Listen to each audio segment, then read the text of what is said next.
최근 서울 집값이 다시 들썩이면서 정부가 강력한 대출 규제 카드를 꺼내 들었습니다. 과연 이번 대책이 부동산 시장을 안정시킬 수 있을지 주요 내용과 시장의 반응을 짚어보겠습니다. 이번 부동산 대책의 핵심은 크게 5가지입니다. 첫 번째, 주택담보대출 한도 제한. 소득과 관계없이 주택담보대출 한도가 6억 원으로 제한됩니다. 이는 소득 기반의 기존 DSR 총 부채 원리 금상환 비율 규제 원칙을 벗어나 특히 고소득자의 고가 주택 구매를 직접적으로 제한하려는 의도로 풀이됩니다. 두 번째, 주택담보대출 이용 시 전입 의무. 주택담보대출을 받아 주택을 구입할 경우 6개월 이내에 해당 주택으로 전입해야 하는 의무가 부과됩니다. 세 번째, 대출 만기 축소. 주택담보대출 만기가 최장 30년으로 단축됩니다. 네 번째, 생애 최초 주택담보대출 LTV 하향 조정. 생애 최초 주택담보대출 비율 LTV 기존 80%에서 70%로 낮아져 첫 주택 구매자들의 초기 자본 부담이 커집니다. 다섯 번째, 소유권 이전 조건부 전세대출 금지. 주택 소유권 이전을 조건으로 하는 전세대출이 금지됩니다. 이 중에서도 소득과 무관하게 대출 한도를 제한한 조치는 금융당국이 기존 원칙을 깨고 고소득자 중심의 고가 주택 구매를 막기 위한 강경책으로 평가됩니다. 이처럼 강력한 대책이 나온 배경에는 최근 급증하는 가계대출 규모가 있습니다. 가계대출 증가폭은 올해 3월 0.7조 원 수준에서 4월 5.3조 원, 5월 6조 원, 6월 5.8조 원으로 크게 확대되었습니다. 특히 다음 달부터 시행될 예정인 스트레스 DSR 3단계 규제를 앞두고 막차 대출 수요가 몰리면서 증가세는 더욱 가팔라질 것으로 예상됩니다. 이처럼 가계대출이 급증하고 서울을 중심으로 주택가격이 뛰면서 집을 사지 않으면 안 된다는 불안감이 수요를 부추겼다는 분석입니다.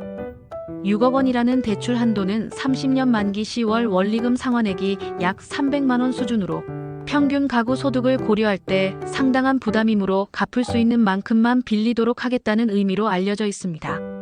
하지만 실제로는 6억 원 이상 대출자는 전체의 10% 미만으로 주로 고소득자들입니다. 이는 강남 3구와 용산구 등 고가 주택지역의 구매를 주도했던 고소득층을 겨냥한 규제로 해석됩니다. 다주택자는 규제 지역 내 추가 주택 구매를 위한 주택담보대출이 전면 금지되며 1주택자도 갈아타기 목적의 대출만 허용되는데 6개월 이내에 기존 주택을 처분해야 하는 조건이 따릅니다. 이를 위반하면 즉시 대출금을 상환해야 하고 3년간 주택 관련 대출을 받을 수 없게 됩니다. 이러한 강력한 규제가 실수요자, 특히 청년이나 신혼부부에게 오히려 피해를 주거나 현금 부자에게만 유리한 시장을 만들 수 있다는 우려가 나옵니다. 생애 최초 주택 구입자의 초기 자본 부담이 커졌고 서민들을 위한 정책 금융 상품마저 규제 대상이 되면서 주택 구매의 문턱이 높아졌습니다. 대출이 어려워진 상황에서 현금 여력이 있는 사람들만이 핵심 지역의 주택을 구매할 수 있는 상황이 되었다는 지적입니다. 단기적인 충격은 불가피하겠지만 중장기적인 시장 안정 효과에 대해서는 회의적인 시각이 많습니다. 일시적으로 핵심 지역의 매수세가 주춤할 수 있지만 규제 한도 내에서 주택을 구매할 수 있는 서울 외곽이나 경기도 지역으로 수요가 전이될 가능성이 큽니다. 이후 핵심지와 외곽지의 가격 격차가 줄어들고 현금 여력이 쌓이면 다시 핵심지 주택 매매 수요가 증가하여 가격이 상승할 수 있다는 분석입니다. 과거에도 유사한 경험이 있었던 만큼 주택 가격을 진정시키는 효과는 단기에 그칠 가능성이 크다는 전망입니다.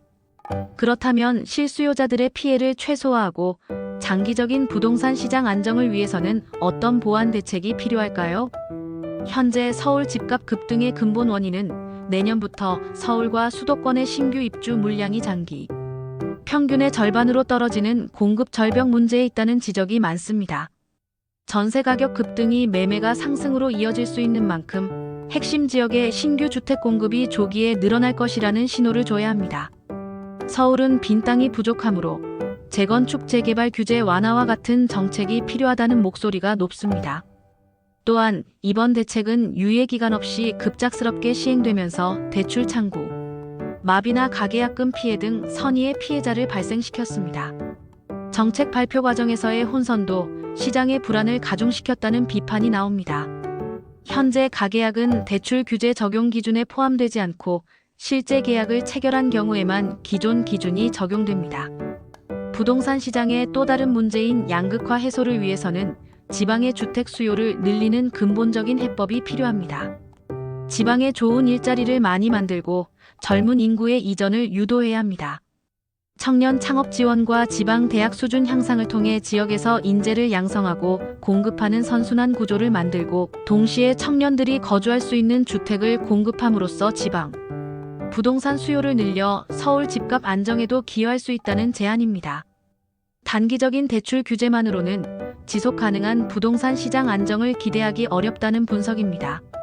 근본적인 공급 확대와 지역 균형 발전을 통한 양극화 해소, 그리고 정책의 예측 가능성을 높이는 것이 무엇보다 중요해 보입니다. 시청해주셔서 감사합니다. 지금까지 빵빠레 방송국이었습니다. 도움이 되셨다면 구독과 좋아요 부탁드립니다.